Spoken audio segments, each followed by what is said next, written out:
18 kilos or 22 kilos? What's the best?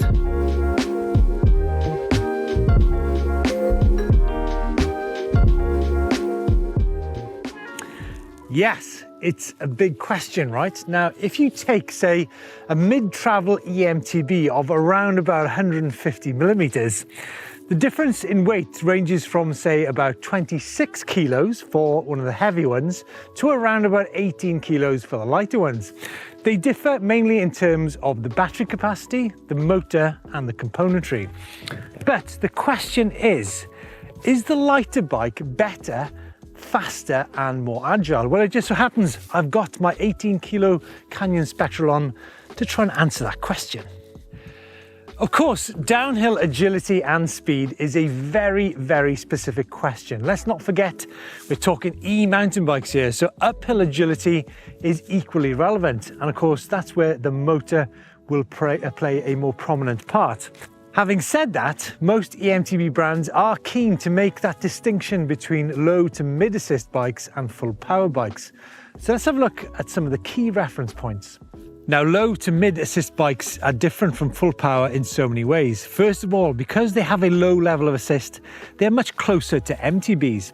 A low to mid assist bike will climb just slightly faster than an MTB, whereas a full power eMTB will be a very different animal, which it is. Secondly, they are closer to MTBs in terms of silhouette, which is largely true due to the thinner low-range battery and less powerful motor. Thirdly, they say, well, some do, that they are closer to MTBs because they are quieter. And certainly this is the case in terms of such motors as the TQ on the Trek Fuel EXE.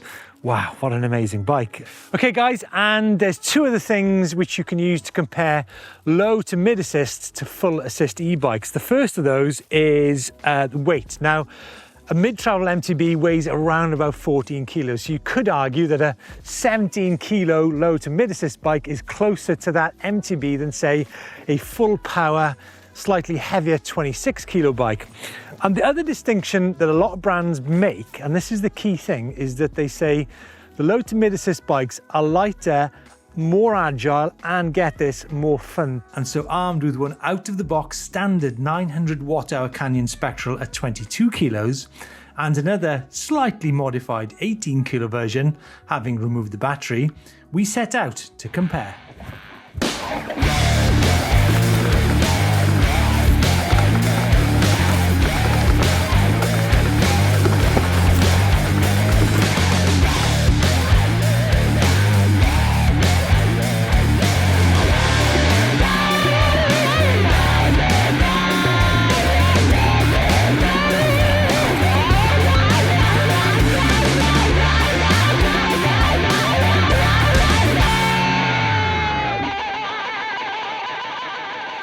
This is quite an interesting bit of track because you've got lots of collisions, lots of roots, which means potentially lots of deflection from the wheels, but also the opportunity to avoid the roots altogether and say, pick the bike up here and stick it down in there somewhere. So obviously people are going to think, well, lighter bike means you're going to be easier to do that. But what that doesn't take into consideration is the fact that a slightly heavier bike is going to track the ground better and also carry a little bit more speed. So the difference in making it from there to there could be all about the weight rather than about the lightweight.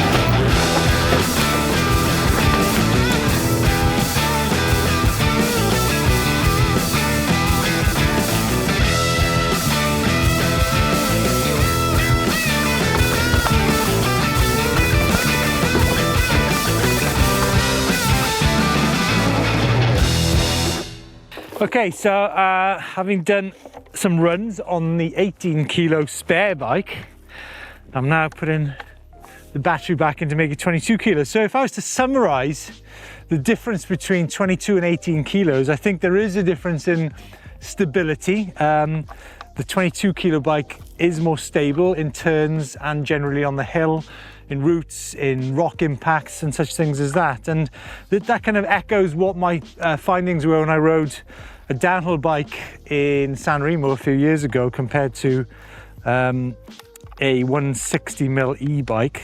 The e-bike was faster. So in terms of speeds, now speeds is a difficult one because it actually depends on the track that you're riding. So I wouldn't want to make any sweeping kind of statements that a lighter bike is faster than a heavier and or vice versa, because it depends on the gradient, it depends on the impacts, depends on you, the rider. There's more chance of, I think there's more chance of you, the rider, making a mistake than there is of the difference between a light to heavy bike. I think there is definitely more deflection on the lighter bike. I think the lighter bike can be a bit more nervous on some tracks, especially we've got entries into corners such as the one behind you. There'll be a tendency for the rear wheel to skitter a little bit more on the lighter bike. Two other things to think about: carrying speed. It's a very different technique. So when you've got the heavier bike, you've got different exit speeds, you've got different entry speeds to the corners. So that means different braking technique for a lighter weight bike and a heavier bike. So yeah, again, differences. And the final one I think I need to add is, I think the whole idea of pumping the ground. So definitely you do need a bit more strength. You do need different technique when you're pumping the ground on a 22 kilo bike compared to an 18 kilo bike. So yeah, I hope that summarizes the different feeling. I think the bottom line is both fun to ride, equally fast. You're probably more likely to make a mistake. But one mistake I've made, I'm sure you've noticed that, is that I've actually focused on the downhill capability of heavy versus or one weight versus another weight. Of course, e-biking is not like that. E-biking is about uphill agility as well as downhill agility. So it's just simply incorrect to say that lighter bikes are more agile than heavier bikes, because e-biking is a different sport.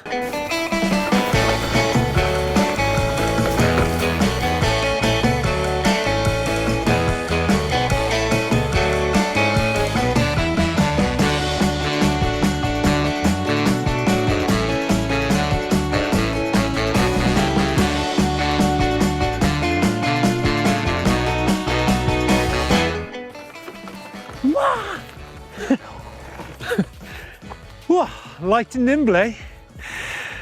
More intuitive than you'd expect from an EMTB. Now, those words are ones that I've picked up from the marketing of a lightweight EMTB site. So let's have a look at that. See, this is a 22 kilo bike and I think it's light and nimble. I think it is intuitive. So I think the whole business is actually creating false expectations, because what I would say is, as a rider, you probably need to learn to be intuitive rather than expect the EMTB to be like that. So forget about that for a minute. Let's look at some other things, such as light and nimble. Now, hasn't the mountain bike industry been talking about short chainstays making bikes light and nimble for 20 years? I think they have. So what actually makes a bike light and nimble? Is it that? Is it the power? Is it the weight? Or maybe is it such things as, oh, of course, there's the mixed wheel size, right?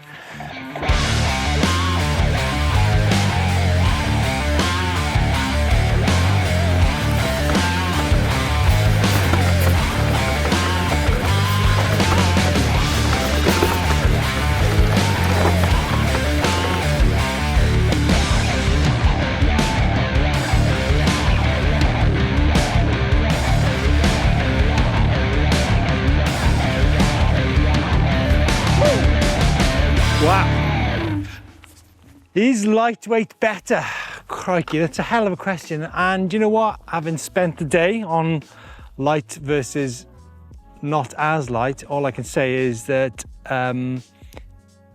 we should be careful what we wish for. I don't think that super lightweight is the holy grail of EMTBs, in very much the same way as, I don't know, a decade ago that the downhill industry was after the super lightweight bikes, got a 30 pounds and everyone decided actually that's too light, it's too twitchy. So I think the same applies to e-mountain bikes. You could also, remember, ask other questions of lightweight bikes, such as, are they too twitchy? Do they have less grip? Do they carry less speed? But one thing I want to leave with you guys is, remember that there is a continuum between light to heavyweight. My question to you guys is, when does a lightweight bike become a heavyweight bike? And when does a heavyweight bike become a lightweight bike? Because, well, I don't know.